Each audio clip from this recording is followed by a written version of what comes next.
Welcome into the Fantasy Football Diagnostics Podcast, where we provide you with your weekly diagnosis of everything fantasy football. Whether it's season-long leagues, dynasty, DFS, or sometimes even IDP, we got you covered all year long.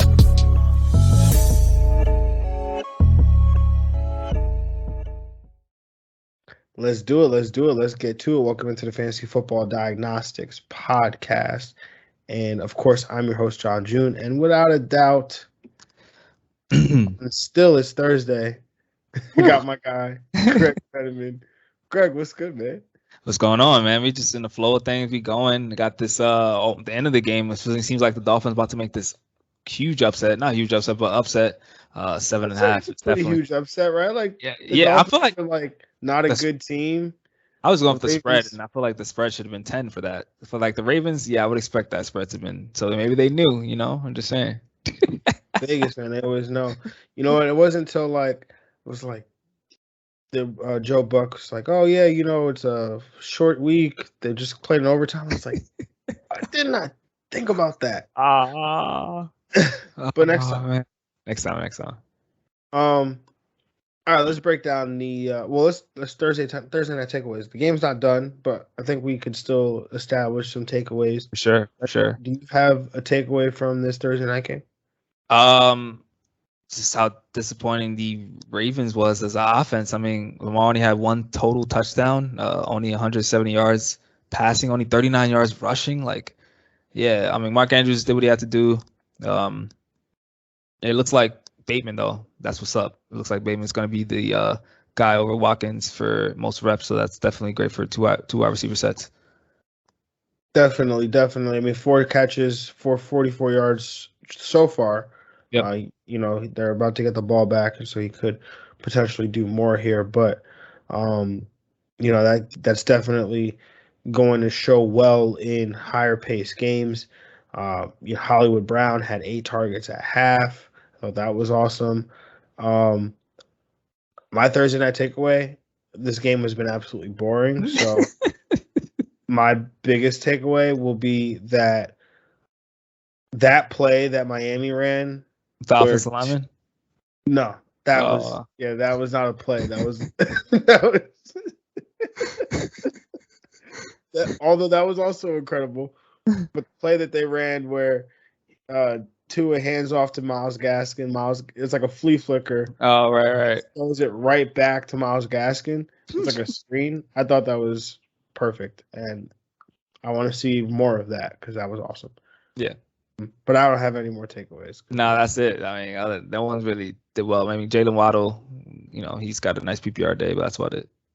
I mean, Jalen Waddle's always going to have a nice PPR day, Greg. Yeah, you're right. 10 balls for 80 yards. Makes him look so good. Is that what he had today? I have no idea. 4 for 61 right now. 4 for 60. It's a modest day.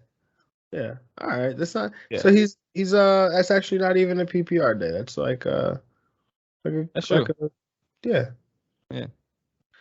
All right. Let's break down the remaining games. We've obviously broke down the 4 p.m. games or the 1 p.m. games. Now we're going to break down the 4 p.m. games as well as the primetime games, and then give out those starts of the week and play some get money.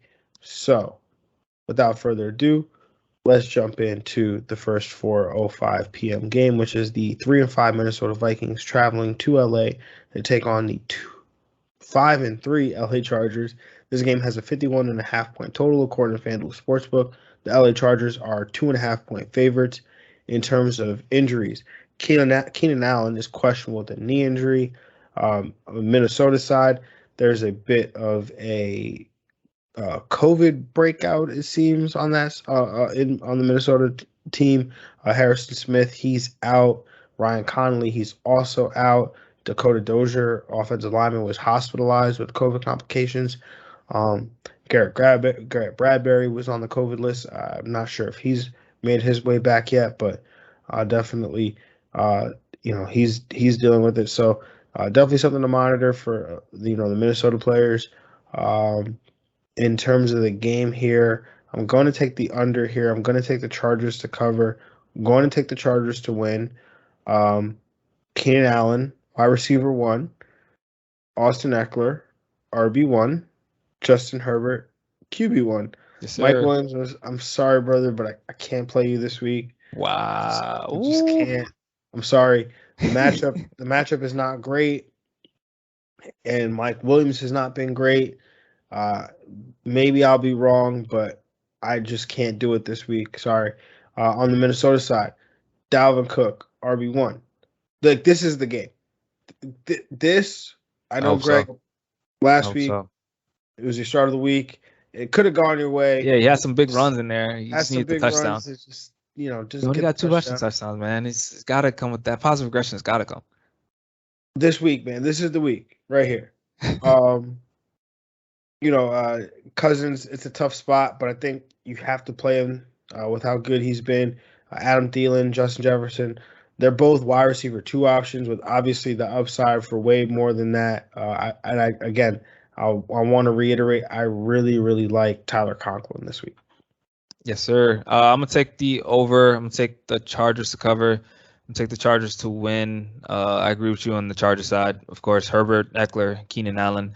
I'm gonna give Mike Williams one more week. I have him as a high end 3, but of course wide receiver 2 upside.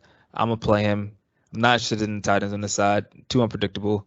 On Minnesota side, Kirk Cousins. Yeah, you're playing him. It's a potential shootout. I think he's a good streaming value. Dalvin Cook. I have him as RB1. I hope this is the boom week for sure. Jefferson and Thielen. I love both. Kind of like Godwin and Edwins. I think Jefferson has some higher upside, but they're high in wide receiver 2s, but of course they have that wide receiver 1 upside any week, any shootout. Yeah, definitely. Moving on to this next game here, we've got the 4-5 Carolina Panthers traveling to Arizona to take on the 8-1 Arizona Cardinals. Kyler Murray, that's the big news in Arizona, has been a DNP both Wednesday and Thursday. He says he anticipates playing, so we'll definitely see how that goes with what has been described as a medial ankle sprain. Deandre Hopkins, he was his DNP on Wednesday. Continuing to deal with that hamstring injury, so continue to monitor his situation, see if he plays. I think he will play this week though. AJ Green, he was activated off the COVID IR, so that's definitely good news. Rondell Moore, he was DNP on Wednesday with a neck and a concussion injury. Buda Baker was DNP on Wednesday with a concussion and a knee injury. On the Carolina side, some big news out of Carolina. Sam Darnold out 4 to 6 weeks with a fracture in his shoulder. So on Wednesday, Matt Rule said all options were on the table, and something in the back of my head said, "Does that include Cam Newton?" Ooh. And sure enough, as of today, Cam Newton signs a 1-year deal. It's a nice deal too. It's a good deal, $4.5 Yeah. million with up to $10 million, or $4.5 million guaranteed. Can get up to $10 million in incentives. That is 1 year starting quarterback money. Like high end backup, Yeah. come in, start a few games type money. Especially, I mean, if you think about it, it's only halfway through the season, so you really prorate that to it's like a $20 million deal. So, yeah, all in all, Cam Newton goes back home to Carolina. Will not start this week, but the plan is to get him in uniform, so that he could be the emergency quarterback there for backing up PJ Walker, who will make the start. Brian Burns, he's dealing with that ankle injury. Matt Paradis, he was added to the injured reserve with a knee. And so, Greg, I ask you, what are your thoughts on this matchup? I'm gonna take the under. I'm gonna take Arizona cover and Arizona to win. Yeah, for Arizona side, I definitely would have a plan B for both Kyler and D Hop. I mean, the team is expected to win regardless, so they probably will want to continue to keep that long term approach for both of them. If D Hop is able to go, Actually, Kyler is pretty healthy, so he's probably going to be ready to go. So he lock him up and fire him up as a QB1. D-Hop, same as well. James Conner, you already know, bona fide RB1 season is here. He's going to hit that 20 touch mark. He's going to get the volume. So play him as such. Christian Kirk, he's in the wide receiver 2 territory. If D-Hop can't go, he's definitely the number 1 receiver. He had a season high in snap share at 94% and routes run without D-Hop. So just expect that usage there. On Carolina side, all I want is CMC, and that's it. Yeah, man, I'm going to take the over here. Going to take Arizona to cover. Going to take Arizona to win.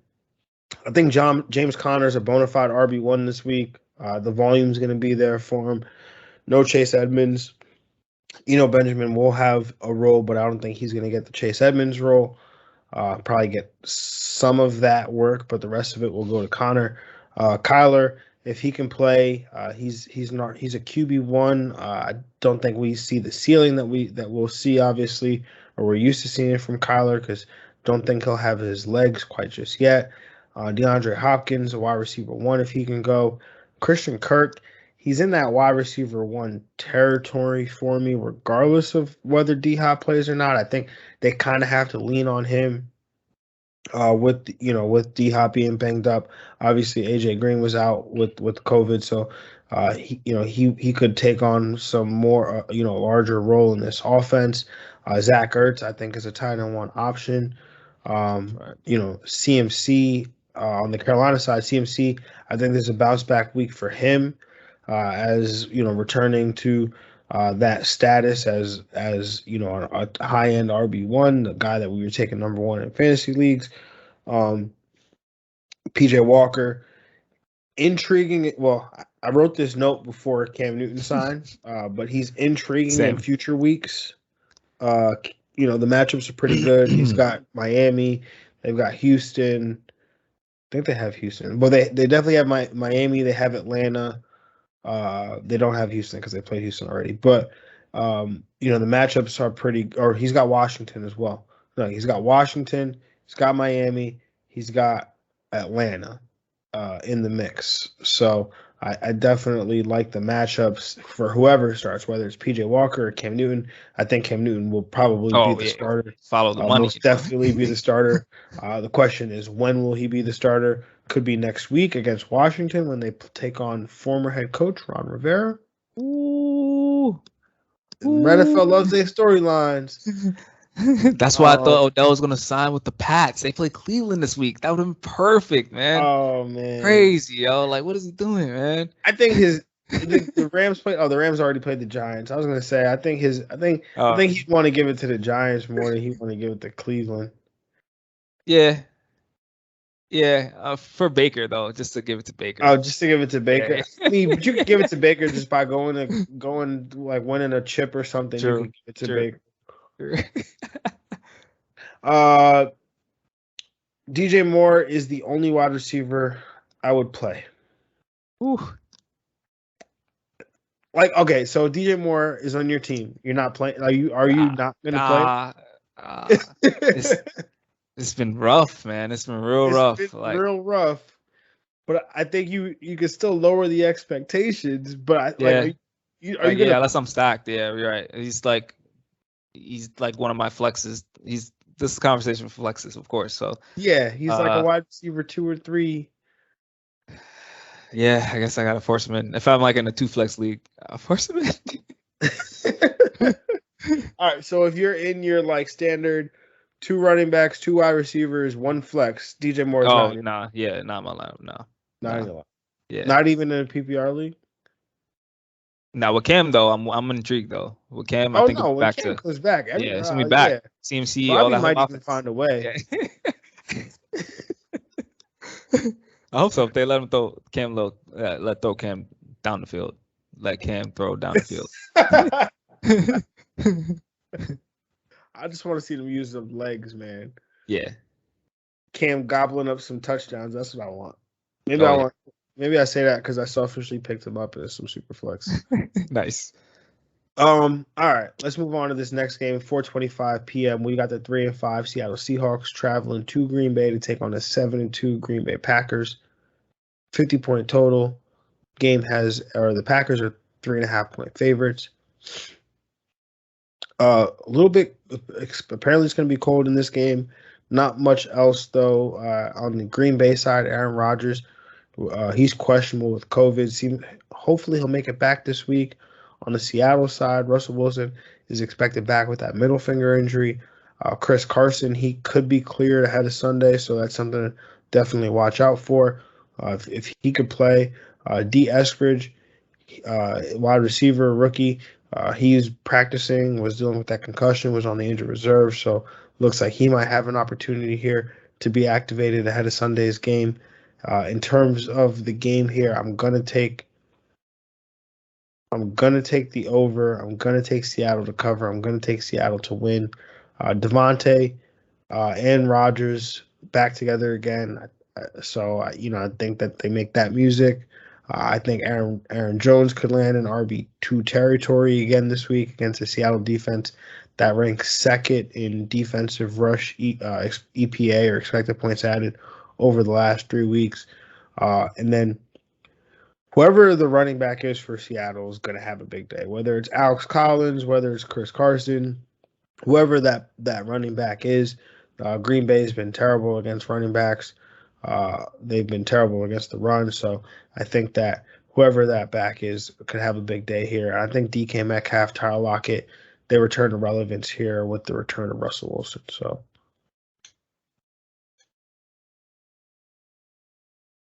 you're on mute, and I was on mute. First time. That's crazy. You were on mute. That's crazy. First time. Yeah, I'm with you. I got the over. Seattle cover. Seattle win. Russell Wilson is gonna bring this team back with his inspiring performance, MVP performance for him in this game, especially with Aaron Rodgers playing. They're gonna both show out.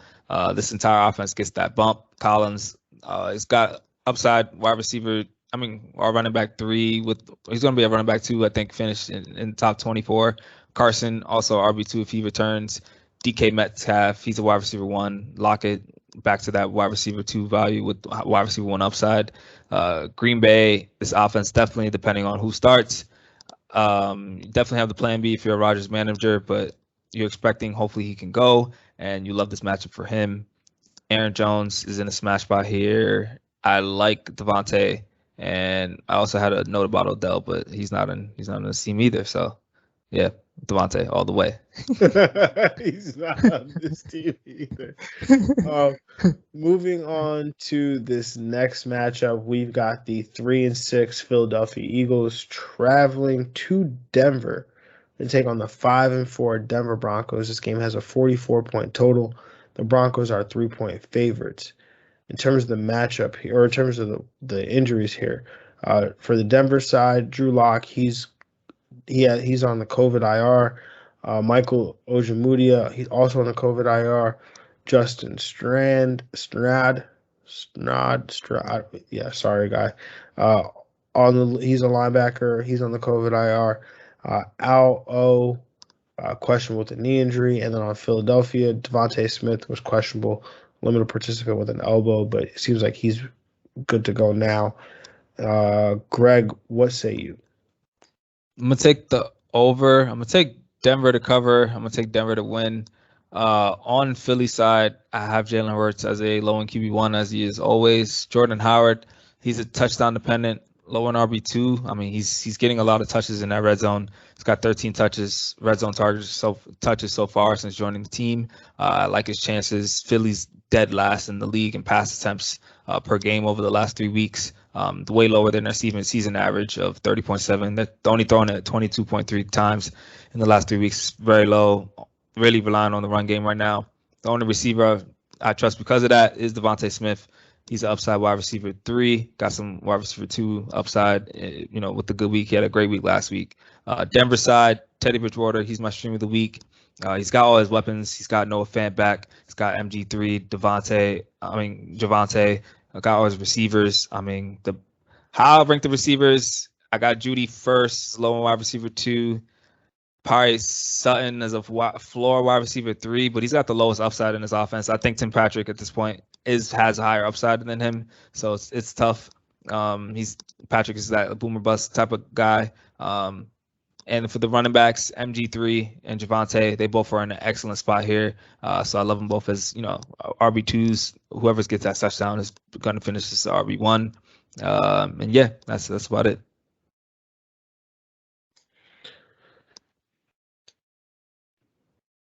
Yeah, I'm going to take the under here. I'm going to take Philly to cover. I'm going to take Philly to win. Ooh, Melvin Gordon. Ooh. Yeah, I don't know. It's crazy. I don't know. That's where I'm going with. That's where my brain was like, John, let's go here. So that's what we're doing. Okay. But Melvin Gordon, Javonte, both RB2s with some upside for me. Upside for more. Jerry Jeudy, he's a wide receiver one option. He is the wide receiver one on this team. I actually really like him to have a big day here. He's got a great matchup. Yeah, he's got a great matchup. I think he's got an opportunity to have a top 15 week at the wide receiver position. Sutton has been disappointing, but the thing with him is like, he can still play, right? Mm-hmm. And he's a talented player, and it's not like him and Teddy Bridgewater haven't had chemistry at any point. Like, so you could tell yourself a story where it starts clicking again, and they go and Teddy starts going back to him. The problem is, like you said, a lot of mouths. There's a lot of mouths to feed. There's also the fact that he does have, Tim Patrick over the last 3 weeks, 18 yards per reception. Jerry Jeudy, 16 yards per reception, and then Cortland Sutton is lower than them with just under 15 at 14.8. So, and he's seen a 13% target share during that time span too.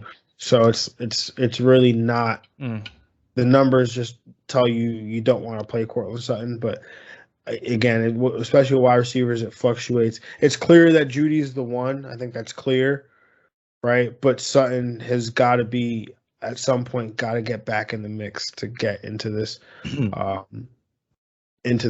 this target, I guess totem pole. But yeah, definitely hard to trust him. On the Philly side, pretty much the same story as last week for Jalen Hurts. Maybe less than that. Last week it was definitely tough, but this week I think last week he finished outside of QB1 territory. I think he finishes inside of QB1 territory this time, probably just on the the very end of it, maybe as the QB12. Should make up again for that whatever lost production with his legs. Dallas Goedert, tight end one option this week.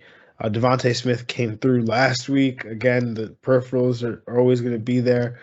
So I see no problem throwing him in your lineup again this week. Yeah, and definitely like tight end Scholar and Noah Fant. Yeah, definitely. I didn't even mention Noah Fant, but yeah, I like him as well. Moving on to the Sunday night game here, we've got the 5-4 Kansas City Chiefs traveling to Las Vegas to take on the 5-3 Las Vegas Raiders. Huge 51 game, 51.5 point total. The Chiefs are 2.5 point favorites. I believe, if I'm not mistaken, the Raiders are in first place in the AFC West as it stands. In terms of the matchup here, I'm going to take, in terms of injuries, let's go with that. Clyde Edwards-Helaire for the Kansas City Chiefs, he returned to practice according to the offensive coordinator, running backs coach, according to somebody over there with the Chiefs, he looked great in practice, so definitely like that. Kyle Long also returned from practice with that, from injury reserve. On the Vegas side, Hunter Renfrow, he's dealing with an ankle injury, so definitely be mindful of that. In terms of the game here, I'm gonna take the over. Gonna take the Raiders to cover. Gonna take the Raiders to win this game. In terms of on the Chiefs side, Mahomes top 5 option this week because of the matchup for sure. I think he can definitely redeem himself here. It was a top 5 play. Tyreek Hill, Travis Kelce, they're ones at their respective positions. Derek Carr, I think he's got a really good matchup here as well. The Raiders, they throw the ball 64% of the time. in neutral game script situations on early downs. The Chiefs are 25th in defensive EPA, dropback EPA over the last 3 weeks. So definitely like Derek Carr. Darren Waller also in a phenomenal spot. Josh Jacobs, I think he's in line to have a good day as well. Hunter Renfro, he's going to continue, eat up that middle of that Chiefs defense. So in PPR leagues, so I kind of like him as a potential wide receiver one here. Kenyon Drake, I think he also makes a ton of sense in this matchup, regardless of how the game script goes. As an RB2, I'm all in on this Vegas offense. Yeah, I'm gonna take the over. I'm gonna take Kansas City to cover and Kansas City to win. Yes, this is for the lead in the division, pretty much. Assuming what the Chargers and Minnesota game is about. But on the Chiefs side, I got Mahomes QB1, Hill, Kelsey. You're of course taking those guys as QB1 at their position as well. Clyde is able to go. I have him as back in that RB2 territory. Hoping he gets that volume that Darrell Williams is seeing. That's what we just really hope that happens. And on the Raiders side, I like Derek Carr. I do like the piece as well. Josh Jacobs got an excellent matchup this week. So he's basically borderline RB1 for me. Darren Waller. The passing game is centered down to two players. I agree. Darren Waller, Hunter Renfro. Hunter Renfro has been a very solid receiver this year. I think he's wide receiver 30 in PPR league. So I'm right around that range with some upside for wide receiver 2. And Darren Waller is the man, tight end 1. He's going to finish in that top 3, hopefully with Kelsey and George Kittle every week. Definitely, man. I mean, the thing that scares me is that they gave Darrell Williams all this work. Are you just going to go to then saying we never saw them give Clyde any of that work? No. They gave Darrell Williams all the work. And so now are we going to expect them to bring Clyde in and say, hey, Clyde, take all this work that Darrell was getting? Or are they just going to go to Clyde, you get some work? Darrell, you get some work. 150-50. I would hope, yeah. It could become that. I wouldn't be surprised. It's scary. Darrell Williams played well in relief, so. He did, and that's why it's how do you go to just saying, hey, kid, go to the bench, right? Yeah. It's not like Clyde was ripping it up, Yeah. It's not like he's David Montgomery who's killing it, and they're like, right. Khalil Herbert, yeah, go to the bench now. Yeah. Moving on to this next matchup, we've got the final matchup here, the Monday night game, the 7-2 LA Rams traveling to San Fran to take on the 3-5 San Francisco 49ers. The game has a 49.5 point total. The Rams are 4-point favorites here. In terms of the injuries, Matthew Stafford questionable with an ankle for the Rams, but it seems like he'll play for sure. Jimmy Ward questionable for the Niners.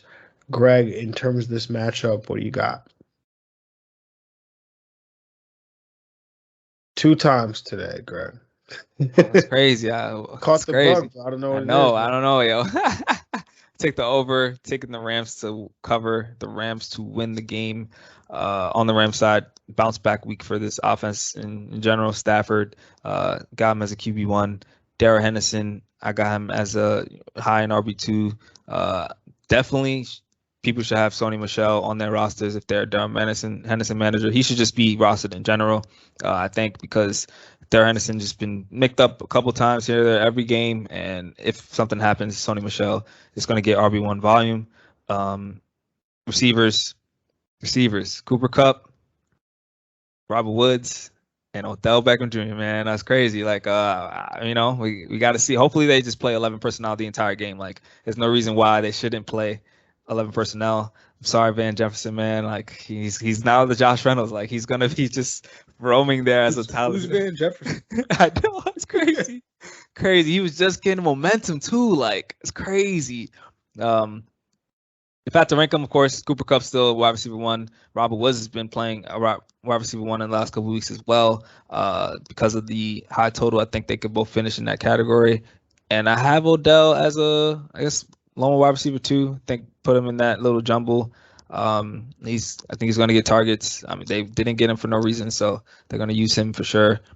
Van Jefferson was able to have a role, so Odell can have a role as well. On the San Fran side, I like Eli Mitchell. I think he's, through tough matchups through all the year, he's been playing pretty well.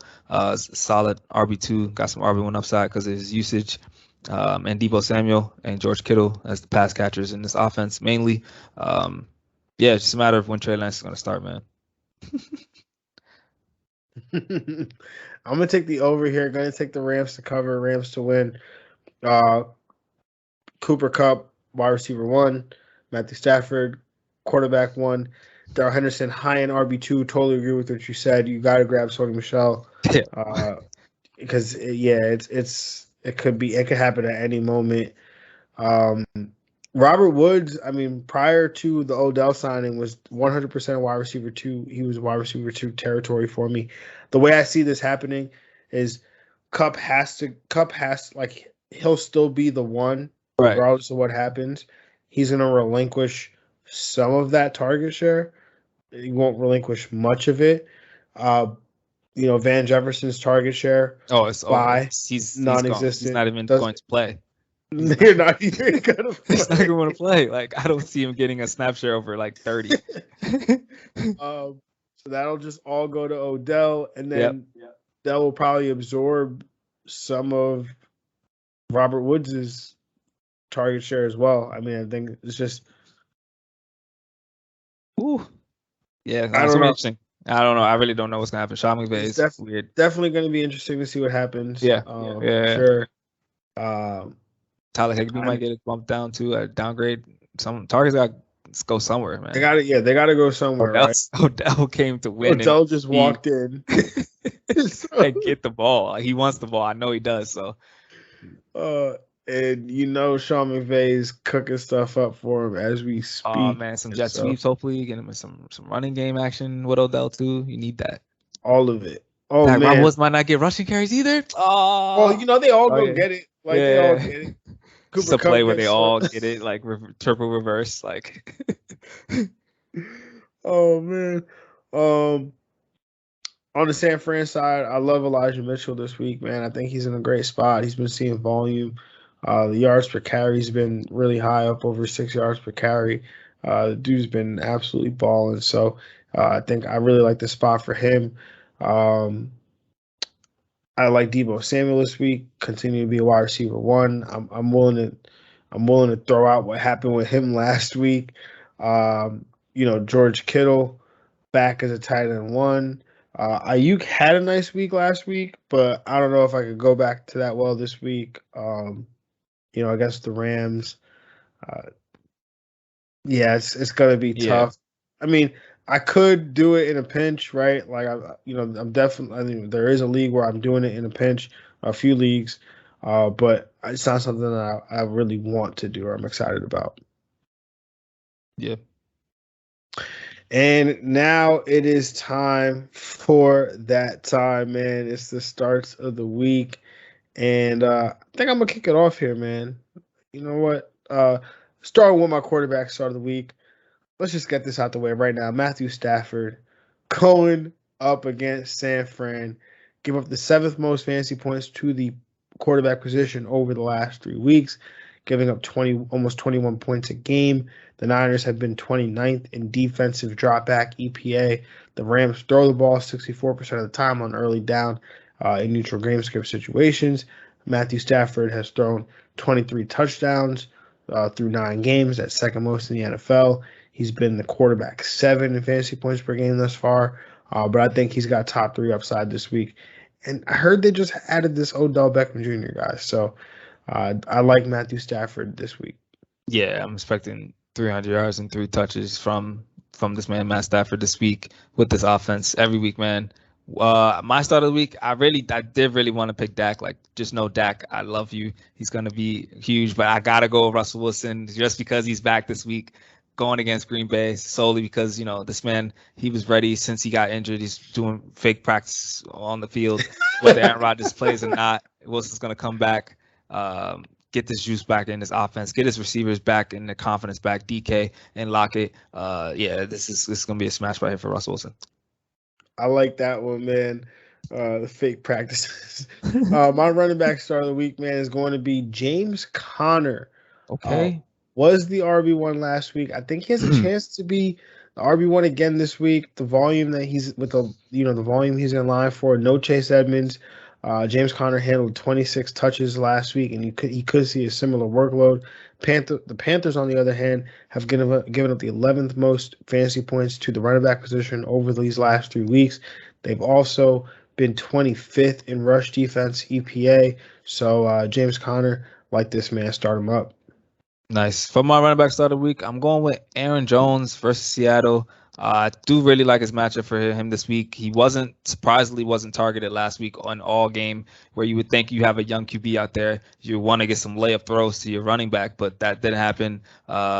Jones, I think he gets heavy work in this receiving game. They didn't get Odell, so he's got to get these receiving targets and carries as well. Seattle gives up the third most receiving yards to running backs per game. Also give up over 100 yards rushing to running backs per game. So this is a good spot for Aaron Jones. I like that one, man. My wide receiver start of the week this week is going to be Stefan Diggs going up against the New York Jets. Jets started out doing well against wide receivers, but they've cooled off a bit since, and they recently lost Marcus May for the year. So this one is 100% a get-right spot for Diggs, who's disappointed folks a bit this year. This one's not about stats. It's not about numbers. It's just about Diggs having that rebound this week, and I think I feel it coming, man. I hope so, man. He's been waiting for it really all year. But my wide receiver start of the week, going with Deontay Johnson versus Detroit. No number 2 receiver. I mean, he's going to be that guy. He's already getting close to 10 targets a game, along with the fact that they're playing the worst team in football. I mean, the blow-up game is here. It's coming. He's going to get close to 15 targets, if not more. Fire him up. I like that one, man, especially – redeem my me picking him last week. Yeah, I got you. I'm gonna go with a stack here with my tight end start of the week though. It's gonna be TJ Hawkinson. Has been on a roll over these last 3 weeks. 32% target share at the tight end position. The Steelers have given up 17 PPR points a game over the last 3 weeks, which is third during that span. Hawk has been awesome. Expect that to continue. All the talk of these teams that added Odell, who didn't add Odell? The Detroit Lions. So TJ Hawkinson, DeAndre Swift, enjoy that ball. That's a fact. My tight end start of the week, I forgot to mention even in the game preview. That's because I was saving it for this. Noah Fant going against Philly. I mean, Fant's back from practice from COVID. He's been a low-end tight end one all year. I think with one tight end one top 3 week. I think the second one comes here. He's got the best matchup right now for tight ends. No team's giving up more receptions to tight ends than Philly. 7.4 a game. Teddy loves to spread the ball out, but Fant has always been a feature. He's been a top 7 at his position in snaps, routes run, target share, red zone targets. Man, let's go no Fant. I like that one, man. Definitely. All right, now it's time to play. It's time to play our favorite game, man. Play some Get Money. Wait, did you win last week or did I win last week? I did win last week. What? Yeah, yo, you didn't see last week, yo? I went. My team did pretty well, actually. Oh, yeah. Okay. Yeah. I had Herbert and Keenan Allen carrying the way. George Kittle. Woo. Had Devontae Booker and Dalvin Cook put in solid days. Chiefs defense held their own. Okay. All right. Because I knew for a while, I thought for a while I was winning. I was like, all right, cool. I definitely got first pick though, because you took what's his name first? Oh, Cooper Kupp. Nah, who did you take first pick? Probably Tyler Conklin or something. Nah, I did not take Tyler Conklin with the first pick.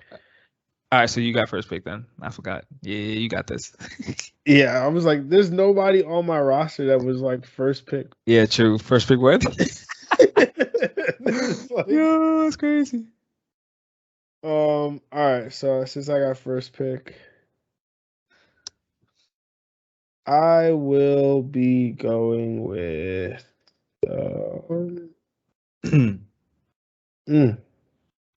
let's go Dalvin Cook, 8,500. Word.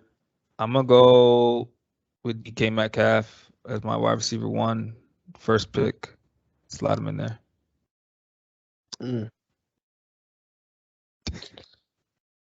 Give me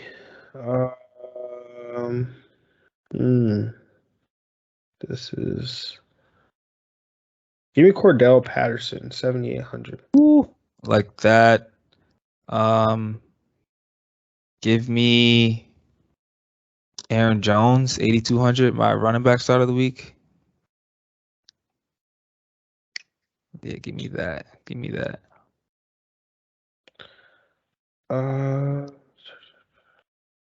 Give me DeAndre Swift, 7,300. Throw him in my second. Well, I'll switch him and Dalvin Cook to put Dalvin Cook in my flex, but yeah. I'm gonna take Deontay Harris as my wide receiver too, 5,400. Need to get this cheap play in here so I can save on some money. All right. At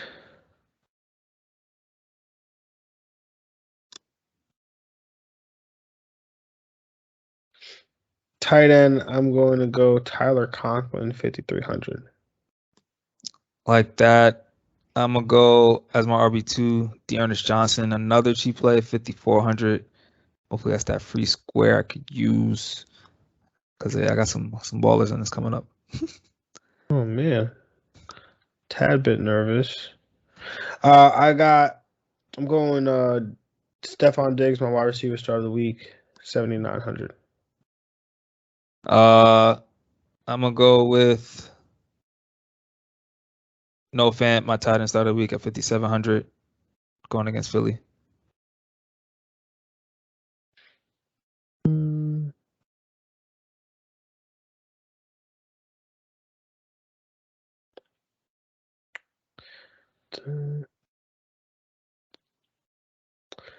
gonna go James Washington, 5,100, going up against Detroit. That's in my flex. I'm gonna go. Oh, did I take Deontay Johnson already? No, you took Deontay Harris. Oh, well, I'm taking Deontay Johnson, my wide receiver start of the week, as my third wide receiver, 7,400.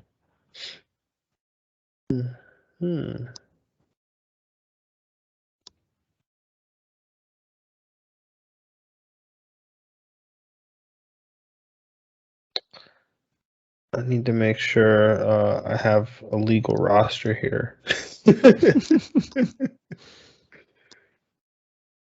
Oh, okay, this isn't too bad.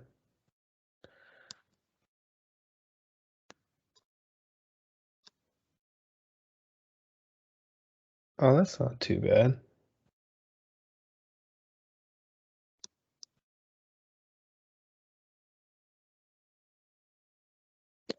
Sorry. No doubt. For my defense, for my quarterback, I'm gonna go Josh Allen, 8,700. Word. I'm gonna go quarterback Russell Wilson, 7,500. My quarterback start of the week. Get that stack. At wide receiver, I'm gonna go Elijah Moore, 5,700. Like that. As flex, I'm gonna go Zeke, 8,000.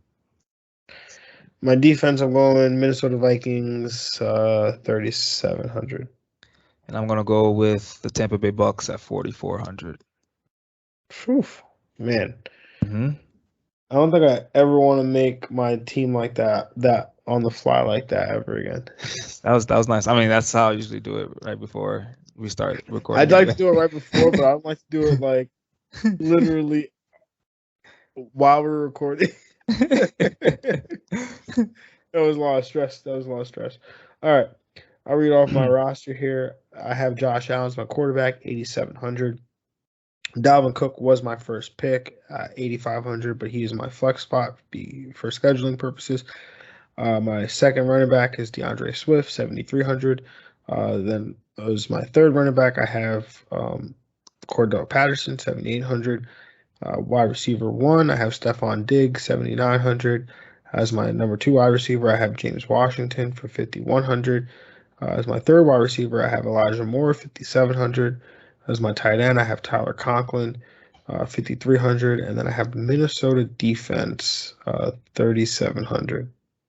Word. I'm gonna go. I have Russell Wilson, quarterback start of the week at quarterback 7,500. Aaron Jones 8,200 as my RB1.